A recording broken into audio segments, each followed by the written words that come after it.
Hi friends, സെലീസ് വേൾഡിൻ്റെ ഇന്നത്തെ വീഡിയോയിലേക്ക് എല്ലാവർക്കും സ്വാഗതം.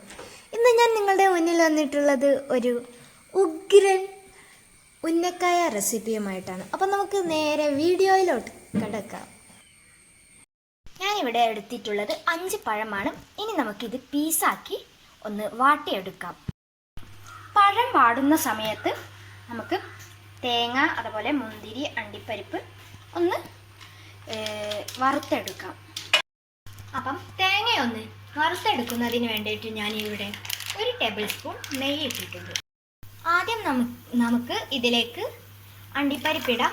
ഒന്ന് ചെറുതായി ചുവന്ന് വന്നതിന് ശേഷം മുന്തിരിയും ഇടാം.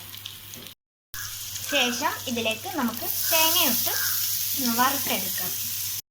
ഈ തേങ്ങ ഇപ്പോൾ ചുവന്ന് വന്നിട്ടുണ്ട്. ഇനി നമുക്കിതിലേക്ക് പഞ്ചസാര ആഡ് ചെയ്ത് കൊടുക്കാം. ഒരു 2 ടേബിൾ സ്പൂണോളം പഞ്ചസാര നമുക്ക് ഇതിലേക്ക് ആഡ് ചെയ്ത് കൊടുക്കാം. ഒരിക്കലും നിങ്ങൾ ആദ്യം തന്നെ പഞ്ചസാര ഇടരുത്. ഇറക്കി വെക്കുന്ന സമയത്ത് മാത്രം പഞ്ചസാര ഇടുക. എന്നിട്ട് ഒന്ന് മിക്സ് ചെയ്തിട്ട് ഇറക്കി വെക്കാം. നമ്മൾ നേരത്തെ റെഡിയാക്കി വെച്ച കൂട്ടും പിന്നെ പഴവും ഒന്ന് മിക്സ് ചെയ്ത് കൊടുക്കാം. ഞാൻ ഈ പഴം തൊലി കളഞ്ഞ് ഒടിച്ചെടുത്തിട്ടുണ്ട്. ഇനി നമുക്ക് രണ്ടും കൂടെ ഒരു പാത്രത്തിലോട്ടിട്ട് നല്ലപോലെ മിക്സ് ചെയ്ത് കൊടുക്കാം. അപ്പം ഞാൻ ഈ മാവ് നല്ലപോലെ കുഴച്ചെടുത്തിട്ടുണ്ട്. ഇനി നമുക്ക് ഓരോരോ ബോളാക്കി എടുക്കാം. അപ്പോൾ ഞാൻ ഈ ഒരു ഷേപ്പിലാണ് നമ്മൾ നേരത്തെ എടുത്ത് വെച്ചിട്ടുള്ള ആ മിക്സും പിന്നെ പഴം ഒടിച്ചതും ആക്കിയെടുത്തത് അങ്ങനെ എടുത്തിട്ടുണ്ട്. ഇനി നമുക്ക് ഇത് ഞാൻ എടുത്തിട്ടുള്ളത് മുട്ടയുടെ വെള്ളയാണ്. അതിലിട്ട് നമുക്കൊന്ന് ഉരുട്ടിയെടുത്തിട്ട് പിന്നെ നമുക്ക് ബ്രെഡ് പൊടിച്ചതാണ്, അതിലും കൂടെ ഇട്ടിട്ട് ഒന്ന് എല്ലായിടത്തേക്കും സ്പ്രെഡാക്കി കൊടുക്കും. അപ്പോൾ ഞാൻ എല്ലാം ആക്കി കഴിഞ്ഞു. മുട്ടയുടെ വെള്ളയിലിട്ട് ഉരുട്ടിയെടുത്ത് ബ്രെഡിൻ്റെ പൊടിയിലിട്ട് സ്പ്രെഡാക്കി എടുത്തിട്ടുണ്ട്. ഇനി നമുക്ക് ഇത് പൊരിച്ചിട്ട് കാണാം.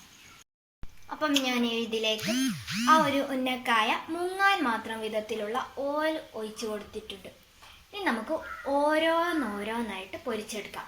ഈ ഓയിൽ നല്ല പോലെ ചൂടാവണം, എന്നിട്ട് നമുക്ക് പൊരിച്ചെടുക്കാം. ഇപ്പോൾ ഓയിൽ നന്നായിട്ട് ചൂടായി വന്നിട്ടുണ്ട്. ഇനി ഇതിലേക്ക് നമുക്ക് ഓരോന്നായി ഇട്ട് കൊടുക്കാം.